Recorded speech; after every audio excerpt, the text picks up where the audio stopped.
So as a bit of a post-production note, I was going to make this one video, but it turns out I had more to say, so it ended up taking over 20 minutes. So I decided to divide this up into three videos. A one talking about my my top three. Then there's another one talking about my honorable mentions in second, and then there's one talking about my all-time favorite. So just letting you know, and I hope you enjoy. Hi, this is Red Phoenix Mark III, and today I'm going to be talking with you guys about my top 5 favorite Gundam series. Now, Gundam has lasted a good 40 years, and many series have gone and passed, spanning, mangas, anime, Gunpla, all that good stuff. And I figured, with all of its rich history and with Gundam Beyond just around the corner, I thought it'd be a good idea to talk about some of my personal favorites and my connections with them and, what I thought of them.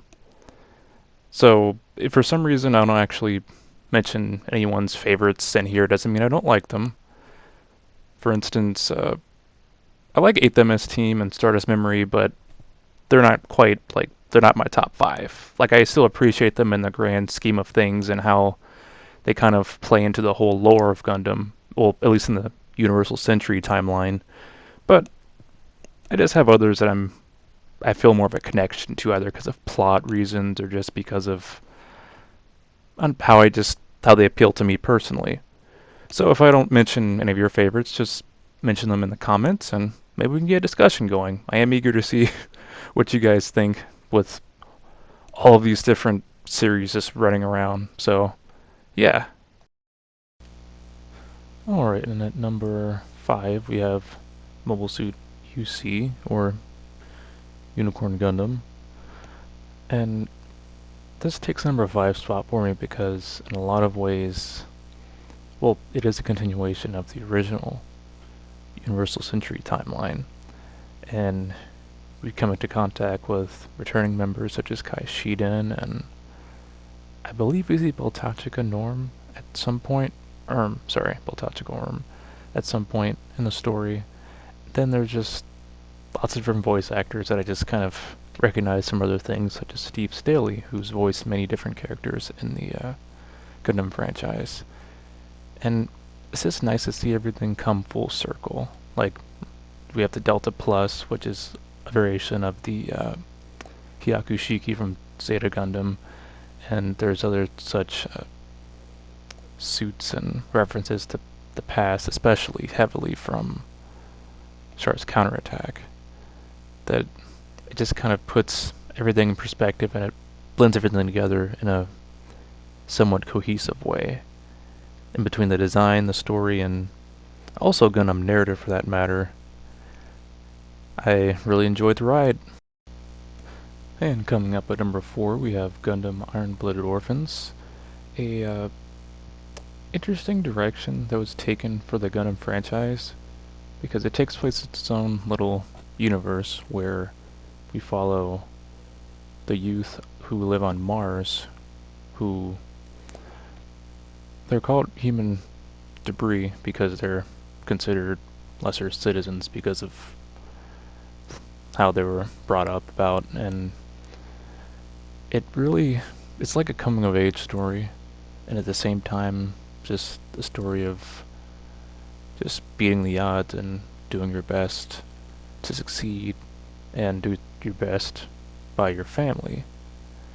And as you follow these characters, there are lots of different things that happen to them, like things you probably wouldn't ordinarily see with other Gundam characters. Like, it gets bloody and brutal very quickly. And in time, we soon find that decisions are made that are questionable by nature, that benefit their whole team, their whole family at the time, but down the road may cause trouble and actually have consequences. In this story, people do die, and not everyone makes it out alive, unfortunately. And at any given point, someone could die. So there are stakes, and it gives a sense of unpredictability that some series don't have. Like, just because there are main characters and special characters doesn't mean that they will automatically keep on going in the story. But another thing that interests me in this story, Iron-Blooded Orphans, is the fact that they use actual blunt objects like swords, clubs, and like more so often like weapons with bullets, as opposed to the normal laser swords and like laser guns, which I find interesting, and it gives the fights a bit of a more gritty and brutal nature to them, which is a breath of fresh air to me personally. And now we come to our number 3, which is one of the more recent entries that I've actually caught up on by watching Gundam Info on YouTube, is Gundam 00. Gundam 00 is one of those rare instances where the series wants to kind of do a bit of a reboot, or a kind of story that kind of delves into topics and situations that we've seen in other series and kind of gives it to us in a different way. For instance, Setsuna F. who is kind of a strong silent type that's really about getting the mission done at all costs, in a few words. He strikes me as a person that is like like Hiryui reborn, or another version of him, except with more depth to him.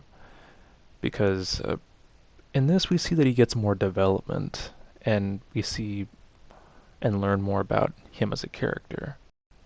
Another example of the Gundam 00 utilizing other aspects of the Gundam franchise into it is Alleluia Aptism, who was from a young age taught and experimented on to become a super soldier, which parallels to former Asame from Zeta Gundam and other youth that were experimented on and became unstable, which leads to him having a split personality.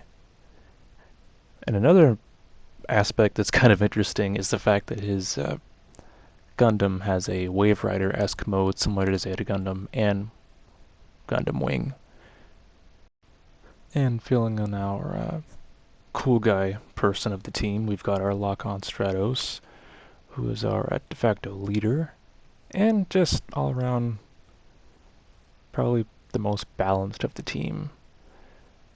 And he's always reminded me of Duo for some reason. Not just because of his demeanor, but also the little shield thing he has for his Gundam. Then there's a Tyrian. I always butcher his name, but anyways, purple hair guy. He's there, and he's a special case. Whenever you watch 00, you'll see what I'm talking about. And what Gundam series would be complete without its Char clone? In this case, Graham. He's a very honorable and hardworking character who you wish you would see more of in the beginning, but he really shines in the second season personally when he starts to do his own thing. And honestly, 00 is probably, I have to say, a good series to watch if you want to just start somewhere with Gundam and just kind of get a feel for what Gundam is, because for all intents and purposes, I think it's a love letter to lots of aspects of what makes Gundam Gundam.